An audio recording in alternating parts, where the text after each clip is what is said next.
Ne plus trouver le sommeil, ne plus avoir de temps pour soi, ne vivre que par et pour l'autre. Autant d'éléments qui peuvent survenir dans une relation aidant-aidé. Plutôt des aidantes, parce que ce sont souvent des femmes qui s'y collent, comme par hasard. Devenir aidant n'est pas nécessairement un choix. C'est le message que développe le psychopraticien Benoît Saillot dans son dernier livre « J'aide mon prochain, être aidant, donner sans se perdre ».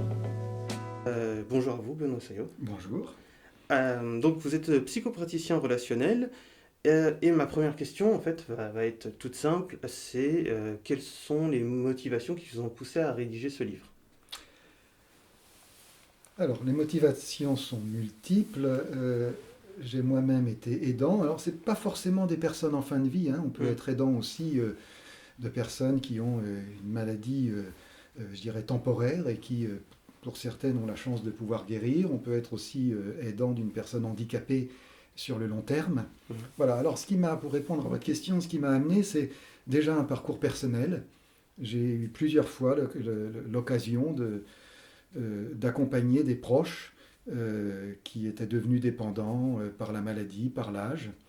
Et puis ensuite, un parcours professionnel qui m'a fait rencontrer des professionnels avec une approche multiple, puisque j'ai été, en plus de psychopraticien, j'ai été formateur, j'ai formé du personnel des hôpitaux, du personnel des EHPAD et des aides à domicile. Donc c'est déjà une approche de la situation, puisqu'il y a la personne malade, mais il y a aussi la famille de cette personne. Et puis depuis 2013, on m'a demandé de prendre en charge la co-animation de Café des aidants, où là c'est vraiment les aidants proches, les aidants qu'on dit parfois naturels, même si ce n'est pas toujours aussi naturel que ça d'être aidant, qui viennent pour parler de ce qu'ils vivent d'agréable, de positif, mais surtout pour pouvoir déposer leur fardeau, puisque être aidant a souvent quand même une part non négligeable de complexité à vivre. Vous dites que vous êtes psychopraticien relationnel. Est-ce que vous pouvez expliquer, pour celles et ceux qui n'auraient pas la nuance, c'est quoi la différence avec psychiatre et psychologue? Alors, le psychiatre est un médecin qui s'est spécialisé en psychiatrie et qui va pouvoir accompagner des personnes malades, faire des diagnostics, éventuellement donner des traitements. Le psychologue est quelqu'un qui a fait une université de psychologie et qui a été jusqu'au niveau Bac+5, Master 2, et qui donc a le titre de psychologue. Le psychothérapeute est soit un psychiatre, soit un psychologue, soit une personne formée par des écoles privées et qui accompagne les personnes en cabinet de psychothérapie. Et moi, j'ai été formé par une école privée, donc je n'ai pas suivi le cursus de la faculté. J'ai suivi le cursus d'une école privée sur nombreuses années, ce qui fait que la loi ne m'autorise plus à m'appeler psychothérapeute, mais je m'appelle psychopraticien. Et je suis psychopraticien relationnel. C'est donc l'importance de la relation, ce qui est aussi très important dans l'accompagnement des aidants. Et je suis membre titulaire du SNP-Psy, puisque nous ne sommes pas des électrons libres. Nous sommes reliés entre nous avec tout un code de déontologie auquel je corresponds. Et donc, dans votre travail, vous accompagnez, vous travaillez plutôt avec des accompagnants et des accompagnés, c'est bien ça? Alors, dans le cadre de l'aidance, enfin des aidants, oui, ceux que j'accompagne, ce sont les personnes qui sont aidants d'une personne dépendante. Donc, je ne rencontre pas moi-même les personnes malades, les personnes dépendantes, mais je rencontre le proche qui s'occupe d'elles, soit occasionnellement, mais pour un certain nombre, au quotidien, voire à chaque instant. Et donc dans votre livre, vous parlez à partir de votre travail et à partir de témoignages que vous avez pu recevoir et compiler du coup. Tout à fait. J'aime bien quand vous dites à partir de mon travail et à partir des témoignages, puisqu'effectivement, ça n'est pas d'abord et avant tout un livre de témoignages, c'est un livre qui parle vraiment de la situation des aidants, tels que je les ai rencontrés, tels que je les accompagne, et avec aussi une recherche d'ouverture pour que les aidants qui liront ce livre puissent y trouver des ressources. C'est pour cela que le sous-titre du livre, c'est « Donner sans se perdre ». Oui. Oui, j'y travaille parce qu'il y a tout un travail d'analyse en fait dans ce livre. Il n'y a pas seulement des témoignages bruts restitués. Tout à fait. C'est vraiment analysé. Et vous parlez notamment de ce juste équilibre entre comment accompagner des personnes, des proches. Est-ce que, notamment avec les relations d'amour, de famille familiale, etc. Mais aussi comment faire pour garder un équilibre avec la vie personnelle et ne pas se laisser submerger, et au final ne vivre, finalement se poser aussi cette question de qui est réellement dépendant de qui. Il y a beaucoup de choses dans tout ce que vous venez de dire et vous avez tout à fait raison quand vous dites qui est dépendant de qui. En fait, quand on dit que l'aidant accompagne une personne dépendante, quand la dépendance devient de plus en plus conséquente, en fait, on pourrait parler d'une interdépendance. La personne dépendante a besoin de l'aidant, mais l'aidant devient aussi dépendant de ce rôle. Et tout l'art d'être aidant, c'est d'arriver à ne pas s'identifier exclusivement à ce rôle. Un certain nombre d'aidants n'ont plus le sentiment d'être une personne à part entière, ils sont d'abord et avant tout aidants. Et là, ils se mettent en danger parce qu'un certain nombre d'aidants ne s'occupent plus d'eux-mêmes. Ils vont prendre des tas de rendez-vous médicaux pour la personne malade et ils vont oublier que leur propre santé est primordiale. Parce que si l'aidant n'a pas une bonne santé, il se met en danger. Comment aider l'autre si je ne prends pas soin de moi? Donc il y a une phrase qui dit « prendre soin de soi pour mieux prendre soin de l'autre ». Et est-ce que vous avez constaté que c'est une tendance assez récurrente dans cette relation accompagnant-accompagné? Oui, tout à fait. C'est vraiment l'un des symptômes majeurs de l'aidant, le fait de petit à petit s'effacer en donnant toute la place à l'autre. Alors, il y a plusieurs raisons à cela. C'est vrai que être aidant peut devenir une tâche gigantesque. Il y a énormément à faire et parfois jour et nuit, surtout dans des maladies neurodégénératives type Alzheimer ou apparentées. Et puis, je suivais le fil et il est en train de m'échapper. Oui, ce que vit aussi l'aidant, c'est la culpabilité. La culpabilité est quasiment toujours présente chez les aidants. Et cette culpabilité vient entre autres du fait, même s'il n'y a rien de réaliste là-dedans, mais elle vient entre autres du fait que moi, je n'ai pas à me plaindre, parce que moi, je suis en bonne santé, c'est l'autre qui est malade. Et quelque part, je me sens presque coupable d'être en bonne santé alors que l'autre est malade. Voire à me dire, c'est moi qui aurais dû être malade et pas lui. Oui. Alors, c'est pas réaliste tout ça, mais ce sont des sentiments qu'on trouve chez énormément d'aidants, si ce n'est pas pour dire quasiment tous. Et c'est pas aussi un sentiment qui peut être diffusé par la personne aidée qui parce qu'elle sait qu'elle a besoin d'aide, fait naître un sentiment de culpabilité chez la personne? Oui, je ne sais pas si je le dirais tout à fait comme vous, mais c'est vrai que j'ai beaucoup de rencontrés d'aidants dont la personne aidée leur dit « Mais pourquoi tu sors encore?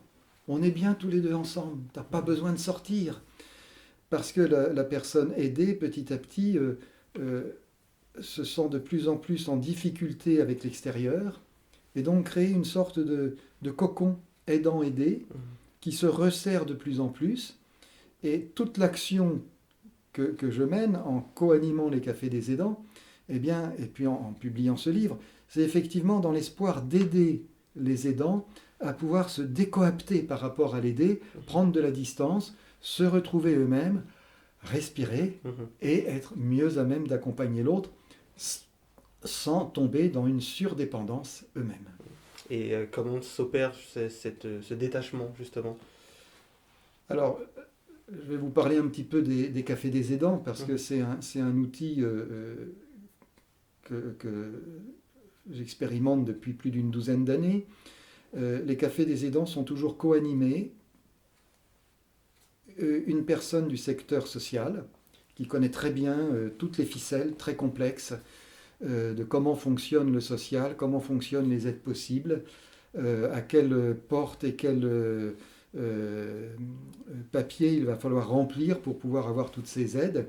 Et puis quelqu'un du secteur psy, et donc c'est moi qui suis le psy de service au niveau des cafés des aidants. Et puis après, il y a un groupe qui vient. Alors quel groupe? Les personnes qui veulent venir, c'est ouvert à tous, à tous, à condition d'être aidant et d'être aidant proche, pas aidant professionnel. Si la personne vient, on dit « Ah ben je suis aidant professionnel, alors je viens voir comment ça se passe ». On dit « Non, c'est pas pour vous, c'est vraiment pour les aidants proches ».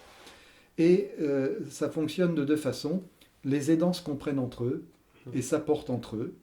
Et puis les deux animateurs sont là pour animer le groupe, coordonner, faire en sorte que chacun puisse avoir la parole, amener un certain nombre d'éléments, amener un certain nombre de compétences. Et c'est tout cet ensemble qui fait que de café en café, pour les personnes qui viennent et qui reviennent un certain nombre de fois, eh bien petit à petit, l'aidant prend conscience que peut-être il peut modifier certaines choses. Et dans un premier temps, il se dit non, mais ça, je ne peux pas le modifier. Mais il y a quelqu'un d'autre qui est peut-être venu depuis un peu plus longtemps et qui dit mais si, moi j'ai pu. Donc si j'ai pu, vous allez pouvoir. Et donc les aidants s'apportent beaucoup mutuellement. Ok. Et vous savez comment ces discussions sont perçues par les personnes aidées? Est-ce que ça signifie, ça se traduit par des craintes, par des peurs de dégradation de l'aide apportée? Ou est-ce que c'est vraiment un sentiment un peu fictif que relatent les personnes aidantes? Alors, les personnes aidées, c'est vraiment d'ordre très multiple. Certaines personnes aidées ne savent pas que leur proche va au café des aidants. D'autres le savent. Parmi celles qui le savent, il y en a à qui ça ne plaît pas forcément parce que tu serais bien mieux à la maison auprès de moi que d'aller encore dans ce café où je ne sais pas trop ce que tu vas faire. Et pour d'autres, parce que les personnes aidées, on peut les subdiviser en plusieurs groupes. Il y a les personnes aidées qui ont encore une claire conscience. Par exemple, je pense à des aidants qui ont accompagné leur conjointe qui avait la maladie de Charcot, qui est une terrible maladie, où la conscience reste là très pure jusqu'au bout, mais où le corps se fige de plus en plus jusqu'à ne même plus pouvoir bouger la tête, jusqu'à ne même plus pouvoir parler, mais la conscience est là. Et il y a certains aidants qui, après le café des aidants, parlaient avec leurs proches en disant ben, voilà ce qui s'est passé, voilà ce que j'ai compris. Et puis certains aidants aussi, je pense à un monsieur très âgé qui, à chaque café, je lis un texte. Et c'est ces textes que j'ai écrits au fur et à mesure qui ont constitué la base du livre. Et ces textes, au café des aidants, ensuite, je les donne aux aidants qui sont là pour pouvoir les aider, les relire. Et certains aidants les font partager à leurs proches, soit la personne qu'ils accompagnent, soit leurs enfants, pour dire ben, voilà ce que je vis, voilà mes difficultés, voilà comment Benoît Saillot il a écrit à partir de ce thème-là. Donc il y a tout un partage qui se fait. Chaque situation est singulière. Et en fait, mais en gros, avec ces cafés, les personnes se rendent compte que prendre soin d'elles, ça n'influe en rien sur la qualité de l'aide fournie. Alors je dirais que les personnes se rendent compte que prendre soin d'elles, ça influe sur la qualité de l'aide fournie, mais dans le sens très positif. Un des risques, quand l'aidant ne prend pas suffisamment soin de lui, d'une part, et n'est pas suffisamment formé, je dirais, pour accompagner son proche, un des risques, c'est une saturation, un ras-le-bol, qui va amener une tension. La tension va être perçue par la personne malade, qui elle-même va se mettre en tension, et de tension en tension, ça explose, et le risque serait un risque de maltraitance. Maltraitance de qui par qui, l'un par l'autre ou l'autre par l'un, les deux peuvent arriver. Et les groupes de parole, des cafés des aidants, mais il en existe d'autres, permettent petit à petit à l'aidant de pouvoir relâcher un certain nombre de tensions, comprendre qu'il y a certaines attitudes qui vont être plus bénéfiques que d'autres. Et donc oui, les deux en profitent, l'aidant en profite et l'aidé en profite. Donc il y a un changement, mais positif. Et dans ces changements de pratique, il y a aussi une question, vous avez parlé des aidants professionnels. Où est justement la place des aidants professionnels dans cette relation? Est-ce que c'est aussi symptomatique d'un manque d'aidants professionnels? C'est très intéressant votre question parce que c'est un thème très fort dans les cafés des aidants. Fréquemment, les personnes qui viennent pour la première fois disent « Ah ben non, je ne me fais pas aider, j'ai pas besoin, je sais faire le ménage, je sais faire la cuisine, je sais prendre les rendez-vous médicaux, je sais aller faire les courses, je sais l'aider pour la toilette, je sais. » L'un des aidants avait dit une fois, ça figure dans le livre et ça sera dans la conférence de ce soir, toutes les bêtises, je les ai faites. La première, c'était de penser que je pourrais tout assumer tout seul. Et bien des aidants arrivent dans ces groupes de parole avec cette conviction. Je peux tout faire tout seul. Et puis progressivement, entre autres avec l'apport des autres, ils prennent conscience que ben non, il y a besoin d'être aidé, il y a besoin de relais. Et puis il y a des tâches qui ne sont pas forcément justes de faire soi-même. Par exemple, l'aide à la toilette, quand c'est un enfant qui peut avoir 60, 70 ans, hein, mais qui aide son parent qui, lui, en a 80, 90 ou 100, c'est pas forcément le rôle de l'enfant de faire la toilette de son parent. Il y a des professionnels pour cela. Et donc, effectivement, les cafés des aidants aident petit à petit à ce que l'aidant proche accepte que, eh ben, il va y avoir des aides qui vont entrer. Alors, souvent, ils vont dire « Ah oui, mais moi, j'aurais voulu qu'il y ait quelqu'un qui vienne aider, mais la personne dont je m'occupe, elle m'a dit « Je veux pas que quelqu'un rentre dans la maison. » Et donc, le rôle aussi du café des aidants, c'est petit à petit d'aider les personnes à voir comment faire pour que, à un moment, finalement, la personne malade, alors qu'avant elle n'acceptait pas, à un moment, elle accepte. Et on sait d'expérience que voilà, faut du temps, faut de la patience, mais les choses finissent par se faire. Oui. Mais du coup, il y a la problématique de est-ce qu'on veut de l'aide ou pas, mais il y a aussi la problématique de y a-t-il suffisamment d'aidants professionnels en France pour pouvoir justement fournir cette capacité aux personnes aidantes de pouvoir se décharger un peu de ça. Oui, c'est une grave question que vous posez. J'ai rencontré encore ce matin une aidante qui nous a témoigné. J'ai fait une demande au SIAD, donc service d'aide à domicile, au niveau essentiellement d'aide soignante. Les SIAD sont en général pris en charge en partie par le système de financement social. Et la réponse qui lui a été faite, pour l'instant, il n'y a aucune possibilité, on est saturé. Et malheureusement, on est dans une situation très difficile sur le plan médico-social en France actuellement, puisque on sait qu'au niveau médical, c'est très difficile et les aidants en souffrent beaucoup. Avoir un rendez-vous, c'est la croix et la bannière.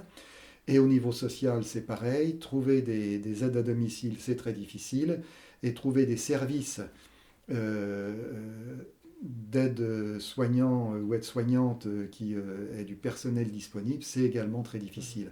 Ce qui complique beaucoup la vie des aidants. Oui, et de qualité aussi, parce qu'on a aussi beaucoup de témoignages d'auxiliaires de vie qui sont maltraitants avec les personnes. Voilà, alors j'ai formé beaucoup personnellement d'auxiliaires de vie, d'aide à domicile, d'aides-soignantes, d'infirmières.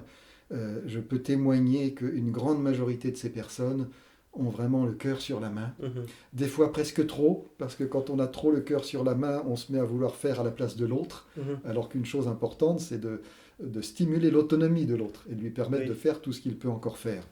Mais globalement, ce sont des personnes qui sont vraiment des personnes admirables et pour qui j'ai beaucoup de respect. Une des difficultés, c'est que par manque de personnel, eh bien, un certain nombre d'organismes sont obligés de recruter des personnes qui sont parfois insuffisamment formées.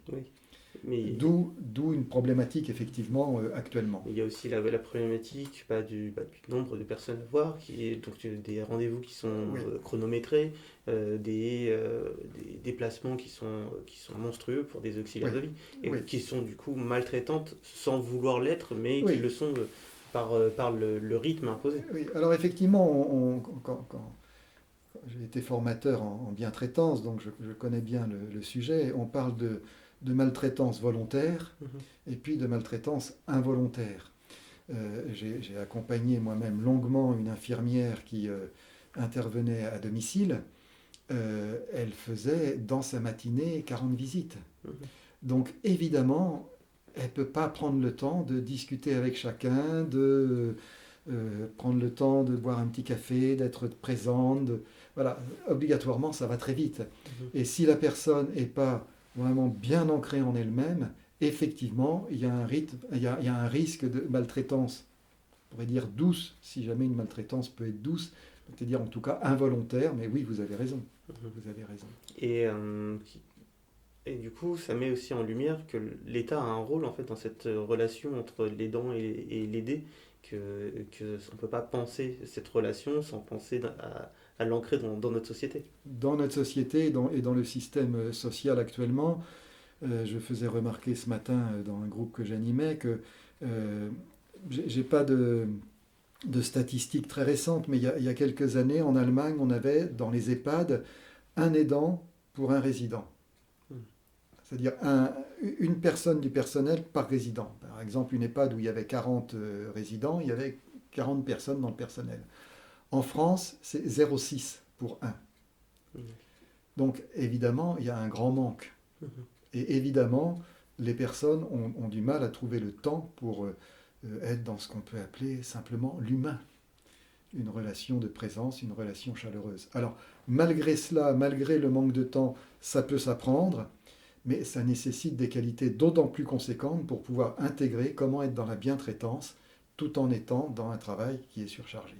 Au-delà de vouloir recevoir ou non de l'aide, il pose la problématique nationale de l'accès aux soins. Les services d'aide à domicile sont de plus en plus précarisés et réduits au strict minimum. Restrictions budgétaires, réduction des fonctionnaires. L'État n'a de cesse de tailler dans ses dépenses.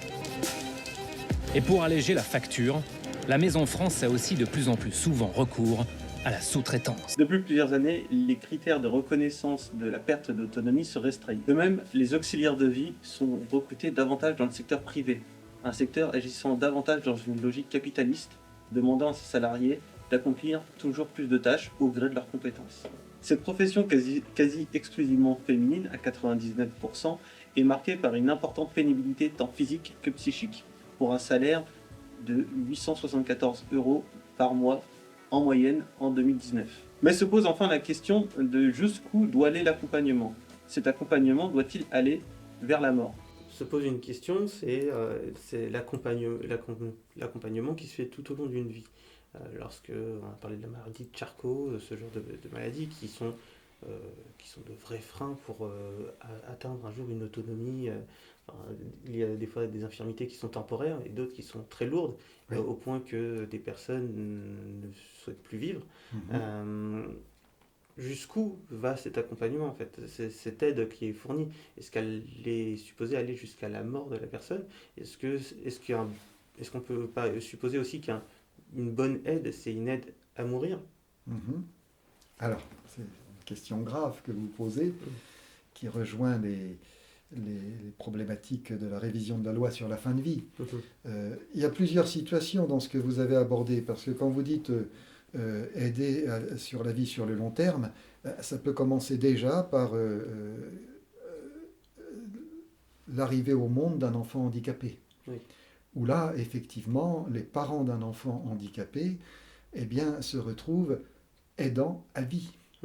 Et là encore, le système social est souvent extrêmement compliqué pour trouver les bonnes structures, pour passer un certain nombre de caps. Qu'est-ce qui se passe quand l'enfant a 18 ans, parce qu'il n'est plus enfant, il est majeur, à quel endroit il va pouvoir être pris en charge, comment financer, etc. C'est extrêmement lourd dans beaucoup de cas. Ensuite, la maladie de Charcot, c'est une maladie qui va s'étaler sur un nombre d'années finalement relativement limité. Je pense à une autre maladie qui est la SEP, la sclérose en plaques, qui elle va vraiment s'étaler sur je crois, des dizaines d'années. Voilà, donc il y a tout un cheminement qui se fait. Alors après, la question de la révision de la loi sur la fin de vie et savoir s'il faudrait ou non prévoir la possibilité de mettre un terme à la vie, c'est vraiment une longue discussion. Je ne sais pas si on peut l'aborder en profondeur maintenant. Ce que j'ai envie de dire, c'est que pour bien connaître les soins palliatifs, d'ailleurs la conférence que je vais donner ce soir, elle est organisée par les organismes de soins palliatifs. Oui. Jalmalf, qui est une association de bénévoles qui accompagne dans l'écoute les personnes malades et ou en fin de vie, et puis des associations de soins palliatifs. Quand on connaît bien les soins palliatifs, on se rend compte que beaucoup de personnes qui avaient une demande d'aide à mourir par un acte qui peut être qualifié d'euthanasie, quand elles sont bien accompagnées, qu'elles sont écoutées, qu'elles sont prises en compte, et la toute première chose, c'est quand des médecins et des services compétents prennent en charge la douleur, d'abord la douleur physique, et ensuite, par l'écoute, la douleur morale, bon nombre de personnes qui souhaitaient mettre un terme à leur vie n'ont plus une demande aussi pressante. Ça, c'est un point important. Je ne jugerai pas à savoir si on doit mettre en place ou non, mais j'apporte des éléments. Un autre élément qui me paraît important, c'est qu'on est dans une société qui a tendance à vouloir zapper la fin de vie, zapper l'agonie, zapper une dernière période de la vie qui pour moi est extrêmement importante. Et Marie de Henzel, qui a beaucoup travaillé sur ces domaines, aime à citer un philosophe qui s'appelait Michel de Musan et qui disait que la fin de vie, l'agonie, c'est le moment de se mettre complètement au monde avant de le quitter. Insistant sur le fait que l'agonie a aussi un sens et qu'on a encore des choses à vivre. Et pour moi, c'est une certitude que tant qu'on n'a pas expiré notre dernier souffle, on a un chemin de vie à vivre. Et ce chemin de vie, le mot important, c'est la vie. On a encore des choses à vivre, pleinement. Si les interrogations de Benoît Saillot sont intéressantes, c'est oublier que le manque d'accès aux soins palliatifs est fortement corrélé aux inégalités sociales. L'Atlas des soins palliatifs du ministère de la Santé de 2023 fait état d'inégalités sociales de santé. Face à l'appréhension de la fin de vie, les êtres humains ne sont pas tous et toutes égaux. Il reste l'option de la mort face à laquelle nous sommes toutes et toutes supposés être égaux. Mais en France, la question de l'euthanasie reste encore à trancher.